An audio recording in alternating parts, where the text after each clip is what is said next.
네, 4.13 총선의 본격적인 선거운동을 앞두고 주요 지역별 가상대결 지지율을 조사한 결과 여야 후보 간 판세가 요동치고 있었습니다. 격전지 여론조사 결과 살펴보도록 하겠습니다. 네, 먼저 전국 최대 격전지로 꼽히는 대구 수성갑에서는요, 김문수 전 경기지사와 김부겸 전 의원의 격차가 좁혀진 것으로 나타났습니다. 김무순 전 경기지사는요 36.9%였고요. 김부겸 전 의원은 46.3%를 기록해 9.4%포인트 차를 보였습니다. 네, 부산 사상구에서는요, 무소속의 장재원 후보 35.4%, 또 새누리당의 손수조 후보 27.5%로 5차 범위 내의 지지율을 보였고요. 더민주의 배재정 후보 20.1%의 지지율을 보였습니다. 네, 경남 김해을에서는요, 더민주의 김경수 후보가 48.2%로 35.2%인 새누리당 이만기 후보를 13%포인트 앞섰습니다. 네, 경기 수원무에서는요, 새누리당 정미경 의원 32.2%, 또 더민주의 김진표 전 의원 39.7%로 5차 범위 내의 지지율을 보였습니다. 네, 인천 남동구 갑에서는요, 문대성 의원이 30.6%의 지지율을 보였고요. 지역구 현역인 박남춘 의원 31.6%로 5차 범위 내에서 접전을 벌이고 있습니다. 네, 광주 서구을에서는요, 국민의당 천정배 공동대표가 48.6%로 21.2%를 보인 더민주의 양향자 삼성전자 전 상무를 2배 이상 앞서고 있었습니다. 또 전북 전주병의 경우 정동영 전 의원이 32.6%로 42.2%를 기록한 더민주 김성주 의원에게 10%포인트 가까이 뒤지고 있는 것으로 조사가 됐습니다. 네, 전남 순천에서는 새누리당 이정현 의원이 31.4%, 더민주의 노관규 전 순천시장이 38.1%로 두 후보가 5차 범위에서 접전 중인 가운데 국민의당 구희승 변호사도 12.6%의 지지율을 기록 중이었습니다.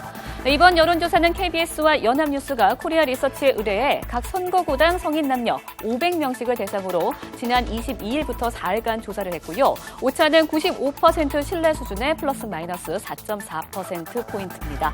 여론조사 방식과 관련한 자세한 사항은 중앙선거 여론조사 공정심의위원회 인터넷 홈페이지를 참조하시면 되겠습니다. 관련 이야기 지금 나눠보도록 하겠습니다. 여러분 쭉 보셨죠? 쭉 보셨는데 먼저 대구 수성갑부터 한번 얘기를 해보죠. 김부겸 후보하고 김문수 후보의 격차가 사실은 조금 더 좁혀졌다라는 얘기가 있습니다. 근데 그 그래픽 한번 보여주시죠. 이거 왜 이렇게 될까요? 사실 좀 훨씬 차이 많이 났다 계속 이렇게 좁혀지는 거는 일단 대구 지역의 특성 때문에 어쩔 수 없는 현상이라는 생각이 들고요. 일단 저기 대구의 정당 지지율 보면은 새누리당 54.7%, 더민주가 14.1%니까 후보자들 그걸로 따져보면은 사실 어쩌면 김부겸 전 의원이 정말 엄청나게 지금 선전을 하고 있는 건데, 이제 대구라는 곳이 어쨌건 이제 결국 또 투표장을 가게 되면 예. 또 이게 그래도 이 일벌을 찍어야 되는 거 아니야? 라는 그 생각이 굉장히 강한 지역이기 때문에 지금 일단은 계속 저렇게 좁혀가는 게 나중에 투표 당일까지 가면 더 좁혀질 가능성도 배제할 수 없고 역전의 가능성도 배제할 수 없기 때문에 지금 일단은 거의 10% 정도 차이가 나지만 뭐 김부겸 전 의원이 안심할 수 있는 상황은 아니라는 생각이 좀 듭니다. 저는 대구 수성갑이 오늘 유승민 의원의 무공천 거기도 상당히 영향을 받을 거라고 봅니다. 그러니까 지금 보면 이 유승민 의원이 이번에 이재만 후보가 많이 나와서 만약에 두 사람이 본격적인 경쟁을 했다면 비새누리, 반새누리의 표가 결집되는 그런 양상도 보이고 상당히 투표에 대한 관심도 높아질 수 있는데, 그런 측면에서 보면 김부겸 후보 입장에서는 상당히 이 지금 그 유승민 의원의 무공천이 유리해진 거죠. 아니 불리한 거죠. 불리한 거죠. 예. 그러니까 반새누리 정서가 반새누리 정서가 바람이 쑥 빠지니까. 그래서 그런 측면에서 보면 그렇죠. 김문수 후보 입장에서는 상당히 좀 이득을 아마 챙기게 될 가능성도 있을 것 같습니다. 예, 대구에서 김부겸 후보에 대해서 뭐 이런 말 많이 한다 그러더라고요. 사람은 좋은데 뭐 당이. 네, 그래서 이게 사람이냐 당이냐 뭐 이렇게 되는 것 같은데, 네. 이제 여론조사를 할 때 정확히 어떻게 물어보느냐에 따라서 좀 다르지 않겠습니까? 호감도를 물어볼 수도 있는 거고 실제 이 사람한테 투표하겠느냐라고 물어보는 거 좀 다를 수 있을 것 같아요. 맞습니다. 그리고 특히 이제 대구도 대도시 아니에요. 대도시의 투표 양태는 인물 투표가 아니라 정당 투표거든요. 다시 말해서 여러분들 서울에서 솔직한 얘기로 우리 지역구의 국회의원 누군지 모르는 사람 굉장히 많습니다. 그건 뭐냐면 정당 투표를 하기 때문에 그런 거거든요. 그렇기 때문에 그런 차원에서 김부겸 후보가 진짜 안심할 수는 없다. 이런 생각이 좀 듭니다.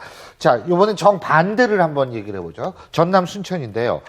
자, 전남 순천에는 여러분 너무나 잘 아시는 이정현 의원이 지금 지역구 의원으로 있습니다만 이거 보면은 지금 만만치가 않아요, 여기도. 예? 사실 그 선거구가 조정되기 전까지, 그러니까 그 순천이 정남 곡성하고 같이 복합 선거구였는데 이 곡성이 이 순천 인구가 늘어나면서 곡성이 이제 광양으로 떨어져 나갔습니다. 그런데 그 같이 복합 선거구로 있을 때는 이정현 의원이 곡성이 고향이거든요. 그렇기 때문에 지난번 보궐선거 때도 사실 곡성에서 몰표를 받아서 사실 당선된 측면이 있기 때문에 곡성이 떨어져 나고 난 뒤에 이정현 의원이 아무래도 그 지역적인 그런 이 열세 탓에 조금 고전을 면치 못하고 있는 것 같은데 문제는 지금 국민의당 후보가 얼마만큼 분발하느냐에 따라서 이정현 의원의 당락 여부도 상당히 그 영향을 받을 것 같습니다. 네. 근데 뭐 어쨌든 이정현 의원 같은 경우에 지금 상당히 그래도 선전을 하는 편이죠. 예. 예. 그리고 그 곡성에서 중학교 나왔는데 그 지역이 순천으로 편입이 됐다 그러던데요. 아닌가요? 아니요. 곡성이 원래 순천으로 아니요. 같이 제 얘기 뭐냐면 예. 고지 그러니까 중학교가 자기 중학교 지역구가. 거기가요. 그러니까 곡성이라는 전체 상당 부분은 그렇죠. 떨어져 그건 나갔기 완전히 때문에. 떨어져 나갔죠. 예. 예전에 그렇다고. 또 그러더라고요. 이정현 의원이 여기서 선전을 하고 있다고 하지만 이 통계치를 보면 야권이 나눠져 있기 때문에 이 정도의 지지율을 받는 게 아닌가 싶거든요. 그래서 야권 분열, 그러니까 우리가 야권 분열이라고 얘기하고 여권은 균열이라고 얘기하잖아요. 글자 한자 차이인데 그래서 야권은 나눠가지고 표를 나눠버린단 말이에요. 근데 여권은 균열은 되지만 예. 표를 나누진 않기 때문에 이정현 의원이 이거 지금 야권 분열 덕에 그래도 이 정도 나온 거라 저는 그렇게 생각해요. 자, 그 젊은 피라고 얘기를 한다면 새누리당의 젊은 피라 그러면 두 분 중에 하나지 이준석 후보와 손수조 후보인데요. 자, 이번에는 바로 그 손수조 후보가 나온 그 부산 사상점 한번 가볼 텐데요. 자, 우리 백 변호사님하고 장제원 후보하고는 방송도 같이 많이 하셨을 거예요? 손수조 후보도 방송을 같이 하셨어요? 네, 네. 예. 배재정 후보하고만 안 하셨네. 네, 그렇네요. 예.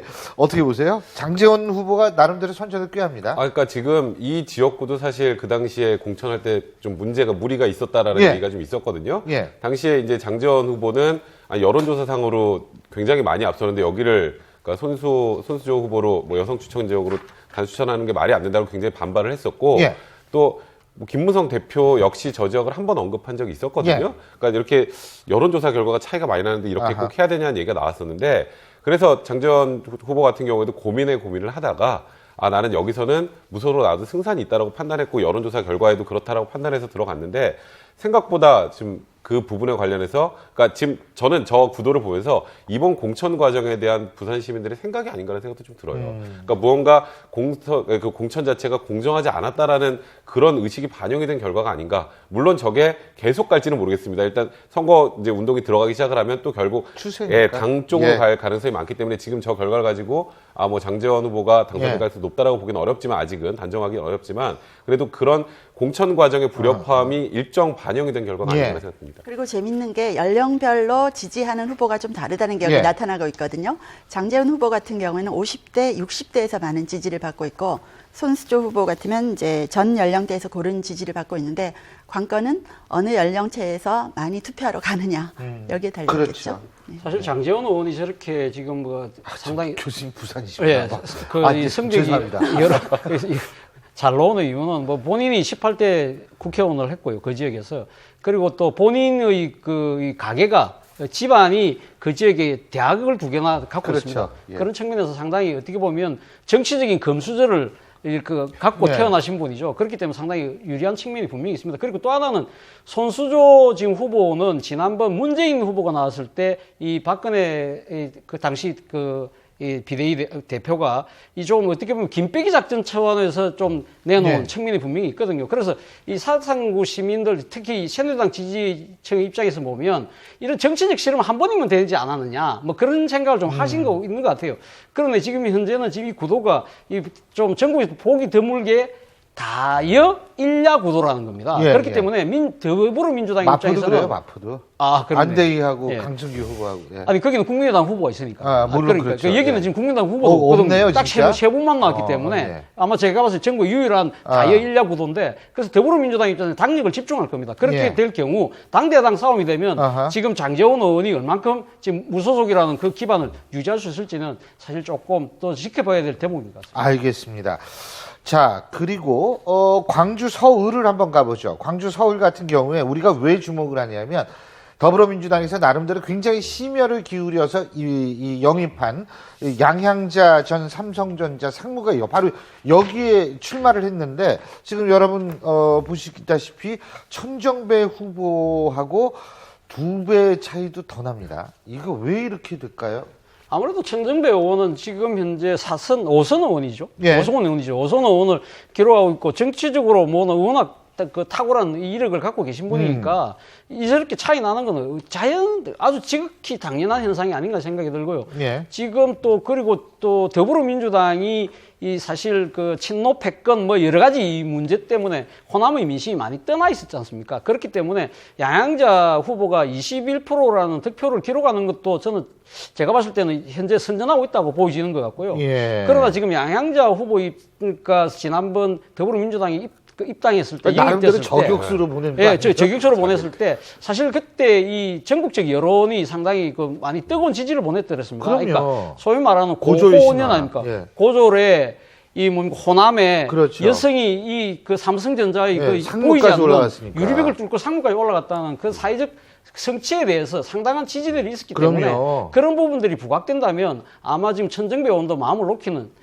어렵지 않을까 생각이 듭니다. 네. 그런데 예. 또 보면 선거라는 게 공중전, 지상전 이렇게 두 개 나눌 수 있지 않습니까? 양향자 후보가 영입되면서 뭐 고졸 출신 신화 이렇게 해서 미디어를 많이 타고 공중전에서는 굉장히 떴지만 아무래도 지상전 터 닦고 표 닦고 이런 데서는 천정배 현역 후보를 이기기가 쉽지 않을 것 같습니다. 신선하나 그 인지도에서 따라가긴 힘들다. 현재까지는 그런 예. 생각이 들고요. 그러니까 말씀하셨던 것처럼 사실상 자객 공천이라고 했는데 이제 자객 역할을 하기는 아직까지는 좀 쉽지 않은 것 같은데요. 예. 그러니까 앞으로 이제 뭐 더민주와 아직은 국민의당 모르지만. 네, 예, 예. 아직은 예, 예. 아직까지는 예, 네, 아직까지는. 그렇다는. 예. 그러니까 뭐 더민주와 국민의당의 이제 호남 싸움에서 예. 또 이 당의 지지율이 올라가면서 또 이제 변화가 생길 수 있기 때문에 예. 아직은 자객으로서는 조금 현재까지 어느 정도 그럴지 모르나 예. 앞으로 판세가 또 어떻게 될지는 또 아직까지 장담할 수 없는 거죠. 알겠습니다. 자, 지금까지 저희가 이제 격전지를 쭉 한번 살펴봤는데요. 자, 이 격전지는 저희가 새로운 여론조사 데이터가 들어오는 대로 저희가 또 아주 정말 뜨끈뜨끈한 상태에서 분석해 드리겠습니다.